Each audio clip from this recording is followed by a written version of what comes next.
Amén, hermanos. Tomen por favor asiento. Denme un segundo.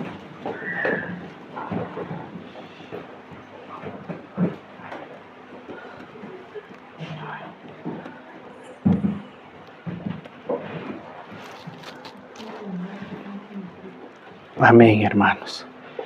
Hermanos, como ustedes saben, hemos estado ya por bastante tiempo. Hemos estado estudiando el libro de Lucas, el Evangelio de Lucas. Y hemos estado en el capítulo 8, hemos estado meditando en el capítulo 8. Y yo quiero en esta mañana, por favor, que abran sus Biblias ahí donde están. El Evangelio de Lucas, capítulo 8. Y vamos a leer del versículo 49 al versículo 56, que es el final de esto que hemos venido estudiando ya durante este tiempo. Capítulo 8 del versículo 49 al versículo 56. Amén. Mientras lo buscan, hermanos, ahí yo se los voy a leer. Dice la palabra del Señor de esa manera: estaba hablando aún cuando vino uno de la casa del principal de la sinagoga a decirle: tu hija ha muerto, no molestes más al maestro. Oyéndolo Jesús le dijo: no temas, cree solamente y serás salva. Entrando en la casa, no dejó entrar a nadie consigo, sino a Pedro, a Jacobo, a Juan, y al padre y a la madre de la niña. Y lloraban todos y hacían lamentaciones por ella. Pero él dijo: no lloréis, no está muerta, sino que duerme. Y se burlaban de él, sabiendo que estaba muerta. Mas él, tomándole la mano, clamó diciendo: muchacha, levántate. Entonces su espíritu volvió e inmediatamente se levantó. Y él mandó que se le diese de comer. Y sus padres estaban atónitos, pero Jesús les mandó a que nadie dijese lo que había sucedido. Amén. Hermanos, como les decía, en las últimas semanas hemos estado considerando este capítulo 8, lo hemos estado haciendo con el hermano Daniel, y ya hemos visto una sección bastante particular, porque esta sección nos habla de dos milagros, de dos cosas que hace el Señor, de dos sanidades, de dos milagros, de dos portentos que podemos ver, pero tienen algo en particular. Pero para tener claro el contexto, vamos a volver a leer algunos versículos anteriores para poder entender un poco de lo que estamos hablando. Versículo 41 dice: entonces vino un varón llamado Jairo, que era el principal de la sinagoga. Y postrándose a los pies de Jesús, le rogaba que entrase en su casa, porque tenía una hija única, como de 12 años, que se estaba muriendo. Y mientras iba, la multitud le oprimía. Hermanos, es importante que nosotros podamos ver lo que estaba pasando. Y yo quiero ponerles en el contexto de esto. Y pensaba en el hecho de que, como ustedes saben, en los últimos días, es más, anoche estuve de visita inesperada en emergencias del hospital. Yo pensaba en el hecho de que a veces estas cosas te vienen sin decir nada, te vienen por sorpresa. Pero cuando me sentaba en el hospital, veía algo que me llamó la atención realmente. A veces uno va de urgencia. ¿Por qué? Porque tiene a un familiar o uno mismo está con una dolencia fuerte. Pero yo les puedo asegurar que no es nada divertido estar sentado por varias horas esperando la atención. Pero mientras esperaba, comencé a leer. Hay pantallas en el hospital, hay varias pantallas en todo lado que te dan la información de cómo se atiende en este lugar. Ellos te dicen: eres bienvenido al hospital y nosotros atendemos de esta manera. Lo primero que ellos hacen es evaluar qué grado de enfermedad, de dolencia, qué grado de lesión puedas tener. Y ellos, después de la evaluación, lo que hacen es asignarte un color. Vale decir que hay 4 colores. El color rojo, que es el primer color, quiere decir que tú estás en riesgo de perder la vida. O sea, lo que tú tienes, sea enfermedad, sea una lesión, sea un accidente, tu vida está en riesgo. Entonces eres prioritario para la atención. Luego viene el color naranja. Y el color naranja dice que sí estás grave, pero puedes esperar. Luego viene el color amarillo, que es la mayor parte de la gente que va, por lo que yo vi, que dice que sí se te va a atender, que vas a tener que esperar, y aunque pueda ser complicada la situación que tengas, no estás en peligro de muerte y puedes esperar tal vez un poco más que el resto. Y hay unos que son del color verde, que son personas que por alguna dolencia o por alguna molestia van al hospital y quieren hacerse ver qué es lo que tienen. Entonces estas personas son las últimas en la lista y ellas tienen que esperar bastante tiempo. Pero yo pensaba en el hecho de que cuando uno va a emergencias, va por alguna razón. No es divertido sentarse por horas en emergencias, y especialmente entendiendo cómo es esto. Ahora yo al principio decía, pero ¿cómo? Mi esposa ha venido con tremendo dolor y ¿cómo es posible que no la atiendan? Porque pasamos prácticamente muchas horas en la atención. Pero cuando comencé a leer, ¿qué era lo que pasaba? El resto de la información decía que si tú estabas en la fila y había otras personas de color rojo o de color naranja, mi esposa estaba en el color amarillo, entonces ellas se ponían por delante de ti y priorizaban estas personas, y la persona que estaba en la fila iba para atrás y para atrás y para atrás. Y es por eso que la atención muchas veces se alargaba en cuestión de tiempo. Ahora, hermanos, todos hemos estado en situaciones de enfermedad, todos hemos estado en situaciones en las que sea bien un familiar, sea uno mismo, ha estado en esta situación y lo último que quiere es esperar. ¿Por qué? Porque muchas veces el dolor es tan fuerte y uno piensa, dice, solo yo sé cómo me está doliendo. ¿Cómo es posible que me evalúen y no me atiendan como deben? Pero muchas veces no entendemos cuál es la prioridad. Ahora, hermanos, nosotros cuando leemos estos pasajes, esto que acabamos de leer, yo creo que podemos entender la angustia de Jairo, la angustia de un padre que dice que la niña estaba, si queremos catalogarla en un color de los que acabo de decirles, ella estaba en rojo. Ella estaba muy enferma y dice que el padre, eso lo vimos anteriormente, el padre se postró delante de Jesús y acabo de leerles. Se postró delante del Señor y le pidió que sanase a su hija. Ahora, hermanos, en esto pasa algo particular. Cuando nosotros entendemos y leemos todo el contexto de lo que hemos estado viendo este tiempo, parece que nosotros viéramos al Señor Jesús como negligente. Podemos decir, wow, el Señor fue negligente. ¿Por qué? Porque Él comenzó a caminar. Para empezar, ya la multitud era un problema, porque dice que lo apretaban, dice, la Biblia nos muestra que lo apretaban y Él no podía tal vez llegar al lugar donde tenía que haber llegado. Pero yo como padre, yo como Jairo, hubiese pensado, pero Señor, apúrate, yo conozco un camino más directo. Pero de repente el Señor Jesús dice, alguien me tocó. Y sus discípulos obviamente dan una respuesta que es bastante obvia.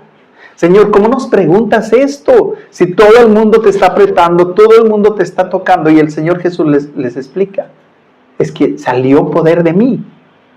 Y entonces se acerca a la mujer. Ahora imagínense el problema de Jairo. Jairo angustiado por su hija. Tal vez pensando, wow, pero ¿por qué? Si esto es urgente. Esta mujer ha estado 12 años así, puede esperar 15 minutos más. Mi hija no tiene tiempo. Mi hija está muriendo. Entonces, hermanos, en ese tiempo no había las ambulancias. Aquí tenemos un sistema de salud tan bueno que incluso en el transporte de las personas al hospital, el tráfico comienza a abrirse para dar paso a las ambulancias. En este tiempo, en los tiempos del Señor Jesús, no había eso. No había la posibilidad. Entonces, mis hermanos, podemos pensar que el Señor muy posiblemente ante los ojos incluso de los discípulos, estaba actuando negligentemente, porque era urgente atender a esta niña. La mujer realmente podía esperar. Ahora pongan la misma imagen en el servicio de emergencias que acabo de mencionarles. Imagínense que llega al hospital una persona que ha tenido un accidente y está en riesgo de muerte. Pero llega otra persona que se ha fracturado el pie. Y el médico decide atender primeramente a este hombre que se ha fracturado el pie y dejar de lado a la otra persona que está en riesgo de muerte. ¿Qué haría una persona en este sentido? Incluso el médico estaría en riesgo de ser demandado por negligencia. ¿Sí o no? Pero hermanos, el Señor Jesús hizo algo parecido. Hermanos, es por eso que bajo el parámetro humano, podríamos decir esto, entre comillas, el Señor Jesús actuó negligentemente. Pero vamos a leer los versículos que nos corresponden. El versículo 49 dice: estaba hablando aún cuando vino uno de la casa del principal de la sinagoga a decirle: tu hija ha muerto, no molestes más al maestro. No somos Jairo, hermanos, pero nos podemos imaginar su angustia. La mayoría de nosotros somos padres y podemos entenderlo sabiendo cómo estaríamos nosotros mismos en el lugar de Jairo. Es más, muchas veces nosotros hemos pedido al Señor: Señor, que mi hija se sane, aunque sea yo, sea el que esté enfermo, pero que mi hija, mi hijo se sane. Y muchas veces hemos querido tomar el lugar de nuestros hijos porque los amamos. Ahora, aunque la Biblia no nos relata la situación o lo que estaba pasando por la mente de Jairo, podemos entenderlo. Me imagino que Jairo estaba profundamente angustiado, más aún ahora, sabiendo que hace apenas unos minutos había una esperanza de que la niña se salvara. Hace unos minutos, si el Señor Jesús no hubiese tardado tanto, había la esperanza de que mi hija pudiera ser salva, pudiera ser sanada, pero ahora estaba muerta. ¿Qué podíamos hacer? Y pensar de esta manera es lo más lógico. Lo haríamos no solo Jairo, lo haríamos cualquiera de nosotros. Y evidentemente, como les digo, la Biblia no nos muestra qué estaba pensando Jairo o la angustia de Jairo, pero podemos imaginarnos poniendo esta escena en nuestras propias vidas. Su pequeña hija estaba muy enferma, pero con vida. Pero resulta que viene un mensajero y le dice: ya no molestes, tu hija está muerta. No hay esperanza. Por ahora todo estaba perdido. Y uno se pregunta: ¿por qué esta mujer tuvo que interponerse en el camino? Ella llevaba 12 años de esta manera y mi hija tenía 12 años. Tenía toda una vida por delante, pero esta mujer ya había vivido. Y nos vienen un montón de dudas, un montón de preguntas, un montón de cosas que a veces nos atrevemos a reclamar al Señor. Pero ¿por qué, Señor? ¿Por qué me tuvo que pasar esto a mí? ¿Por qué esta circunstancia tuvo que ser tan dolorosa? Pero entonces Jesús, que conoce a Jairo, que te conoce a ti, que me conoce a mí, y sabe lo que está pasando, interviene. Interviene, pero interviene para mostrar que todo lo que había pasado estaba bajo su control. Interviene para mostrarle a Jairo que él era tan poderoso, que él era el Hijo de Dios, que en su palabra estaba la vida. Versículo 50 dice: oyéndolo Jesús le respondió: no temas, cree solamente y serás salva. Mis hermanos, no importa cuán terrible sea la situación, nuestro Dios está en control. Hermanos, hoy nosotros lo podemos evidenciar y podemos ver esto en nuestras propias vidas. Y muchas veces, pero muchas veces es fácil. Yo siempre me pongo a pensar en esto. Es fácil aconsejar a un hermano que está pasando una circunstancia y decir, hermano, ánimo, el Señor está en control. Y es súper fácil, hermanos. Pero ¿qué pasa cuando soy yo el que está siendo afectado? Amén. Cuando a mí me está pasando esa circunstancia dolorosa. Aleluya. Pero hermanos, debemos recordar que el Señor está en control. Y es muy probable que Jairo haya llegado a pensar, si tan solo Jesús se hubiera apresurado un poco más, mi hija seguiría viva. Si tan solo Jesús se hubiese apresurado un poco más, no estaría sufriendo lo que yo estoy sufriendo. Y no solo yo, toda mi familia. Si Jesús hubiese dado un poco más de prioridad a mi problema, no estaría pasando lo que estoy pasando. Pero el Señor Jesús sabía que no había razón alguna para apresurar sus pasos. Las cosas iban a suceder en el momento preciso, en el momento correcto. La gracia de Dios nunca, hermanos, escuchen bien, la gracia de Dios nunca actúa según nuestro horario. Pero para Jairo, era demasiado tarde. Para Jairo ya la esperanza se había perdido. Para Jesús las cosas estaban ocurriendo tal y cual Él las había previsto. Y no había ningún tipo de negligencia porque Dios sabía, Jesús, el Hijo de Dios, sabía lo que estaba pasando. Hermanos, lo mismo va a pasar contigo y lo mismo va a pasar conmigo. Mi hermano, si tú pretendes que Dios se acomode a tu horario, estás equivocado en tu pretensión. Vas a tener problemas constantemente. Tu corazón se va a llenar de temor, tu corazón se va a llenar de confusión. Y muchas veces tu corazón se va a llenar de resentimiento. Porque muchas veces estamos esperando en nuestro propio tiempo las cosas de Dios. Jesús se presenta delante de Jairo con otra alternativa y le dice, no temas, solamente cree. Solamente cree. Déjame hacer las cosas en mi tiempo y verás que será infinitamente mayor la gloria de lo que tú estás imaginando. Hermanos, lo primero que necesitamos entender sobre el tiempo de Dios es que es perfecto. La Biblia nos dice que el tiempo de Dios es perfecto, así como todos los caminos de Dios son perfectos. Podemos evidenciarlo en la palabra del Señor.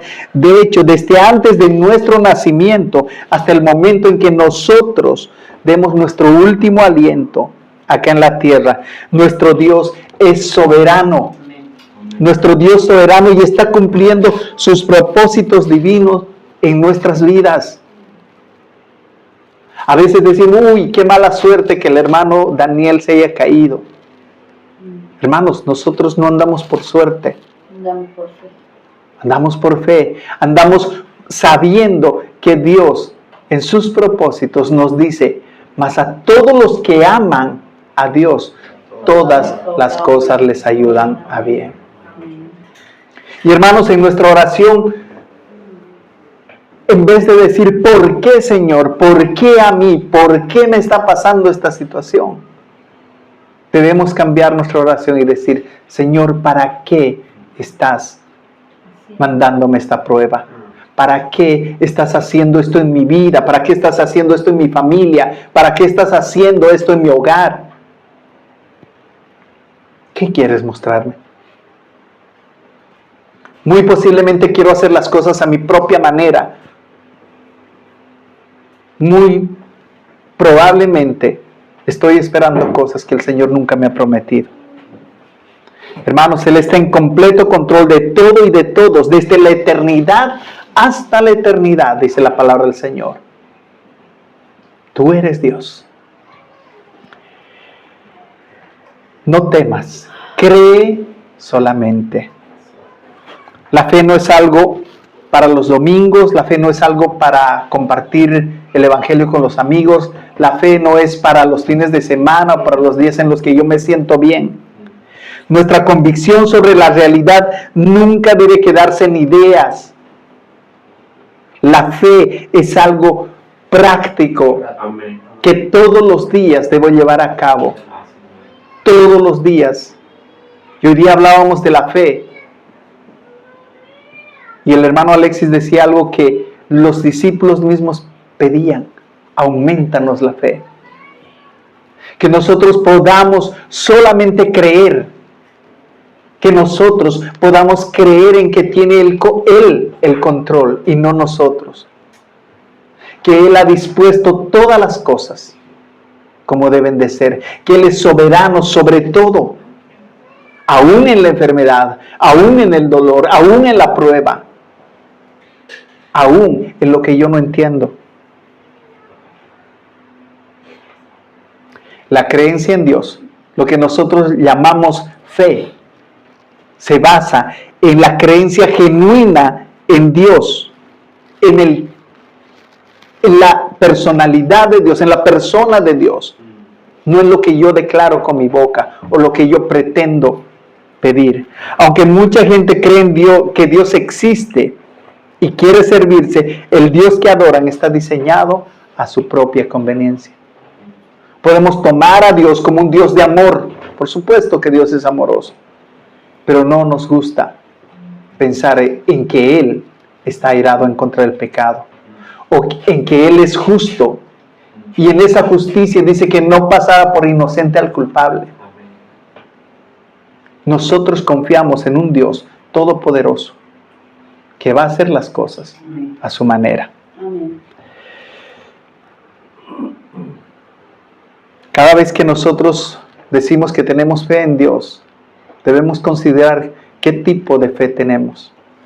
Porque muchas veces recreamos a un Dios a nuestra propia imagen, a nuestra propia semejanza, escogiendo aspectos del Dios verdadero para que se acomoden a nuestra realidad.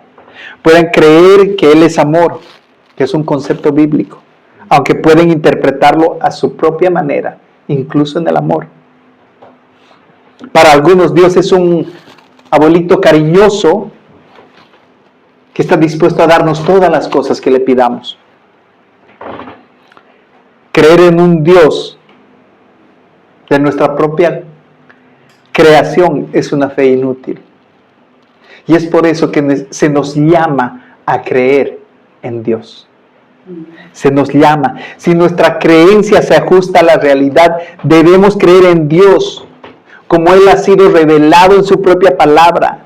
El Dios trino que es perfecto, que es omnisciente, que es omnipresente, autosuficiente, inmutable, verdadero, fiel, misericordioso, santo, justo. En ese Dios creemos.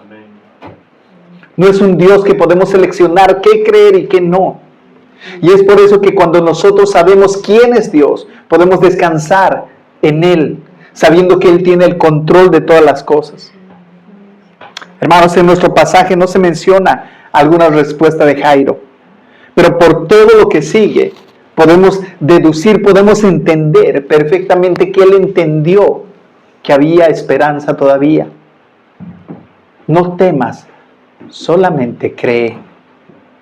Esas fueron las palabras del Señor. Versículo 51. Entrando en la casa, no dejó entrar a nadie consigo, sino a Pedro, a Jacobo, a Juan y al padre y a la madre de la niña. Y lloraban todos haciendo lamentaciones por ella. Pero él dijo, no lloréis, no está muerta, sino duerme. Y se burlaron de él, sabiendo que estaba muerta. Hermanos, este pasaje, esta parte es tan curiosa, hermanos. El libro de Marcos nos relata esta misma imagen de una manera diferente. Y se los voy a leer para entender un poco mejor el texto.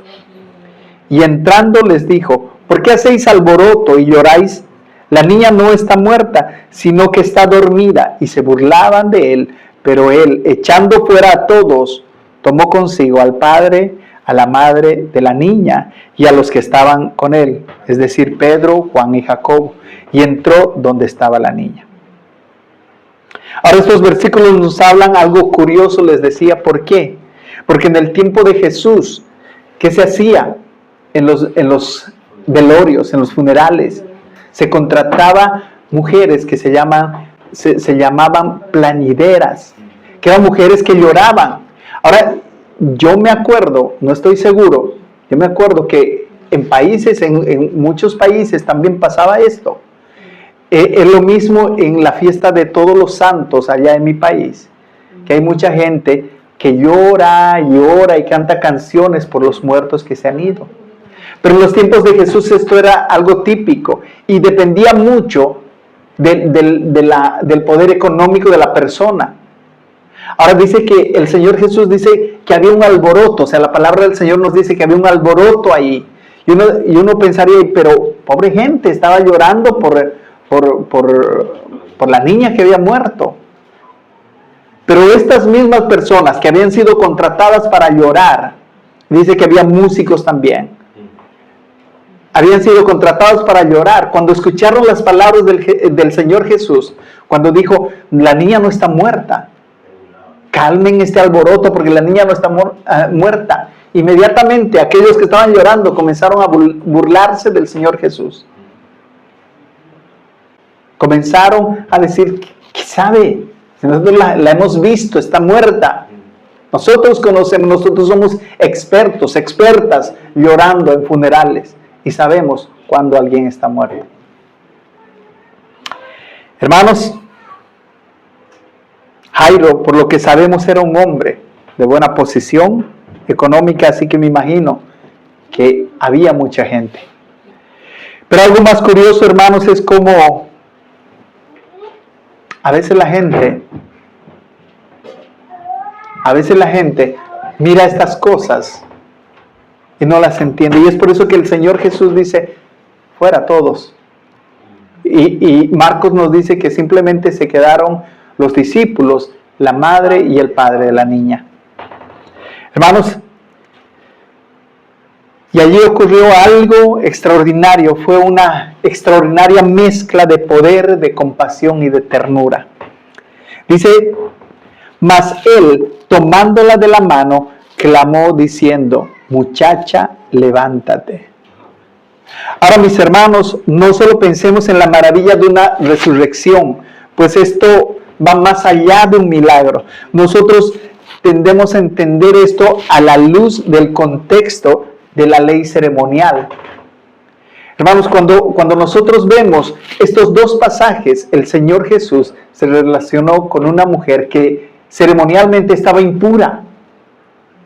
Pero este versículo también nos muestra que el Señor Jesús dice que tomó a la niña de la mano, pero también era prohibido tomar la mano de un muerto porque uno se volvía impuro.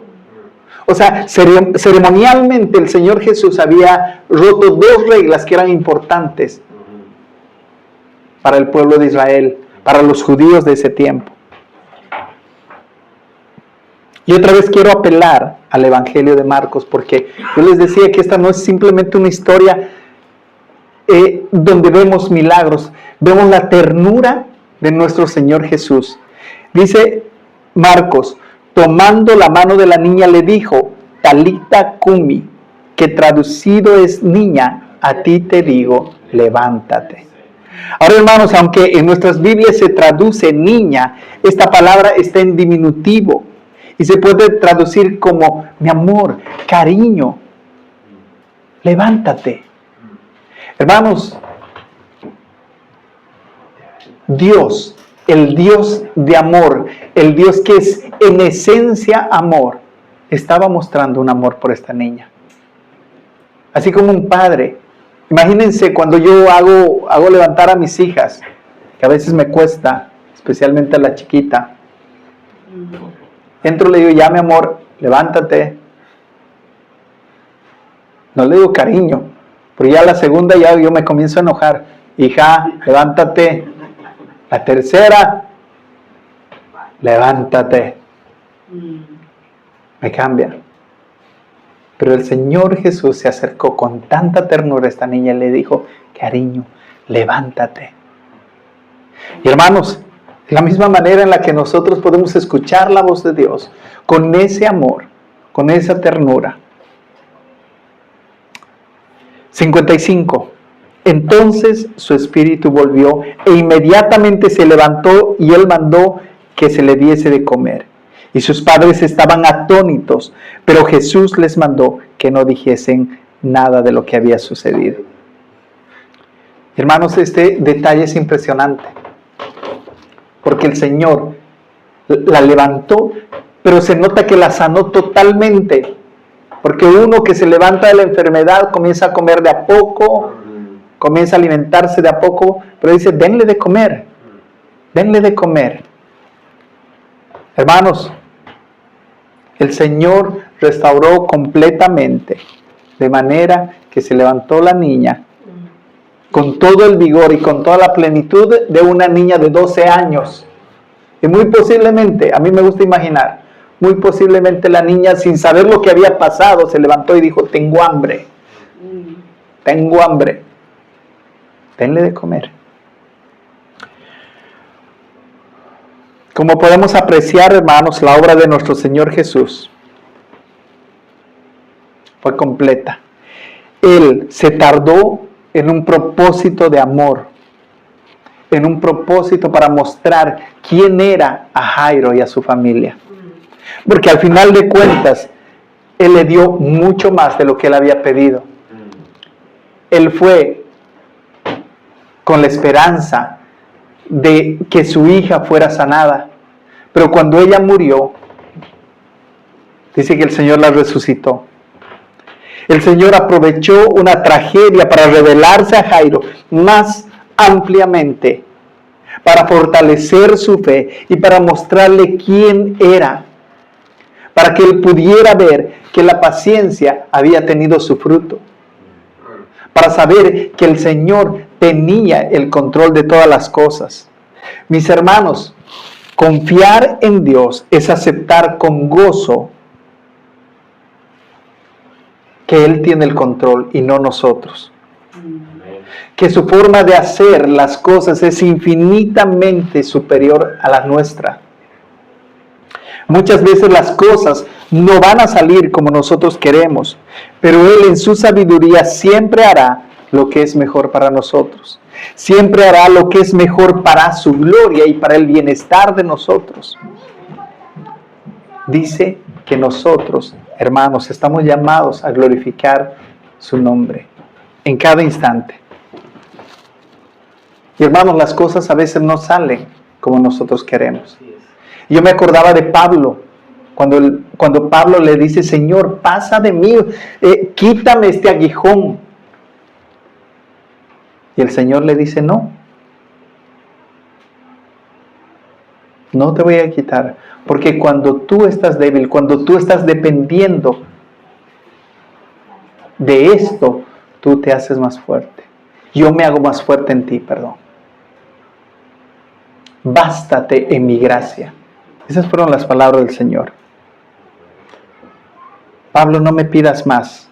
Entiende que este aguijón tiene un propósito en tu vida, porque yo quiero hacerte débil. Yo quiero que tú estés así, para que mi poder se perfeccione en tu debilidad. Hermanos, a veces podemos estar pidiendo cosas que no están bajo la voluntad del Señor e insistiendo. Pero el Señor nos dice, bástate en mi gracia. Cree solamente, no necesitas hacer más. Cree solamente porque yo tengo el control de esta situación. Yo tengo el control de tu vida. Yo tengo el control de todo lo que está pasando a tu alrededor. Y cuando hablamos otra vez de Pablo, gracias al Señor, Pablo entendió la lección y Pablo puede decir, bueno, está bien, Señor, de buena gana me voy a gloriar en mi debilidad, dice, para que repose sobre mí el poder de Cristo. Hermanos, estos dos milagros son una especie de representación del Evangelio. Estos dos milagros que el Señor Jesús hizo nos muestran cómo Él tuvo que venir al mundo como un hombre y tuvo que mezclarse con nosotros, mezclarse con personas impuras, pero dice la Biblia, sin pecar, sin contaminarse. Es más, el Señor vino y esa santidad que Él vino, con la que Él vino, hoy la podemos gozar. Dice que somos apartados, escogidos. Pero nos dice que sin santidad nadie verá a Dios. El Señor vino para luego morir en la cruz, como si Él fuera un pecador, y así librarnos a nosotros, pecadores, de la culpa. El justo muriendo por los injustos. Hermanos, amigos, los que no son hermanos todavía, todos hemos pecado en contra de Dios en infinidad de ocasiones. Y no hay forma de resolver este problema por nuestra propia cuenta, a menos que Dios decida hacer algo, como lo hizo con la hija de Jairo. Dice que nosotros estábamos muertos en delitos y pecados, que Dios por su misericordia decidió salvarnos. Dios mismo resolvió el mayor de nuestros problemas. Si Dios está con nosotros, si no escatimó a su propio Hijo, ¿cómo, dice la palabra del Señor, no nos dará todas las cosas juntamente con Él? Hermanos, Él no siempre nos dará lo que queremos, pero seguramente nos dará lo que necesitamos. Él muy posiblemente no nos dará las cosas en el tiempo que nosotros queremos, pero sí lo hará en su propio tiempo. Amén. Siempre nos dará lo mejor, siempre nos dará lo que realmente necesitamos. Mis hermanos, no existe para nosotros causas perdidas, porque Jesús es el Señor, porque Él está en el control de todas las cosas, porque Él nos ama con un amor inalterable. Hermanos, Él es invariable. Mis hermanos, no existe para nosotros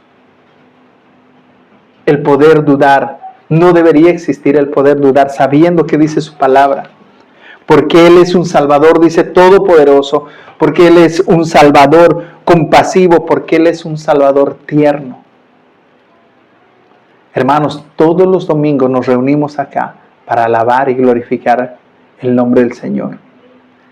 Pero nos reunimos en este lugar sabiendo, no sintiendo, sabiendo que Él ha prometido estar en medio de nosotros. Donde están reunidos 2 o 3, en mi nombre, allí estoy yo. Y hermanos, no es porque lo sintamos o dejemos de sentir. No es porque haya manifestaciones en este lugar, sino porque creemos en la promesa de su palabra. Cuando el Señor nos dice, cree solamente, eso es lo que hace la diferencia. El simple y sencillo hecho de que Jesús estaba allí con Jairo cambió toda la circunstancia. El simple hecho de que nosotros podamos entregar nuestra vida a Cristo, venir a Cristo en fe y arrepentimiento, cambia totalmente el rumbo de nuestras vidas. Tenemos invitaciones constantes. Venid a mí, todos los que estáis trabajados y cargados, que yo os haré descansar. Constantemente el Señor está diciendo, ven, que bajo mi abrigo vas a estar bien. Mi pregunta en esta mañana es, ¿cómo vas a responder a este amor? ¿Cómo vas a responder en medio de las circunstancias que estás pasando? ¿Vas a seguir tomando las cosas por tu propio medio? ¿Vas a querer solucionar todavía las cosas a tu manera? ¿O vas a aceptar las palabras que el Señor Jesús le dijo a Jairo? Cree solamente. Y el creer implica acción. Si vienes a Él en fe y arrepentimiento, Él está dispuesto, dice la palabra del Señor, a perdonarte y limpiarte de toda maldad, hacerte nueva criatura. Si tú eres creyente, tal vez hay aspectos en tu vida con los que estás luchando. Si tú eres hijo de Dios, hay aspectos en los cuales tú no puedes entregarlos, tú no puedes descansar, porque piensas que esto te pertenece y no lo puedes soltar. Tengo un resentimiento, yo puedo perdonar, pero a esa persona no la voy a poder perdonar, porque lo que me hizo es imperdonable. El Señor me pide que ame a mi prójimo. Y es fácil amar a los que están cerca de mí, a mi familia, a mis hermanos en la congregación.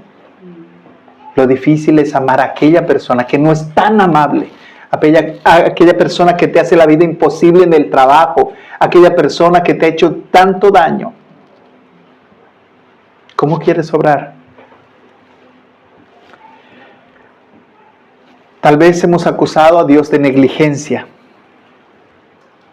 Tal vez hemos pedido que Él llegue cuando nosotros queríamos. Pero hermanos, otra vez debo recordarles que Él está en pleno control. Quiero recordarles que nuestro Dios sigue siendo Dios y que Jesús sigue siendo nuestro Salvador. Él nos dio lo más grande que podíamos haber tenido, el perdón de nuestros pecados. Y hoy, por su gracia, podemos agradecer y decir, Señor, gracias. ¿Por qué? Porque soy perdonado. Porque tú me amas. Porque todos los días veo tu mano poderosa en mi propia vida. Porque tú, Señor, haces lo imposible en mi propia vida. Porque si me miro al espejo, puedo ver el cambio que tú has hecho en mí. Aumenta mi fe. Ayúdame a creer solamente. Amén. Hermanos, pónganse de pie, vamos a orar.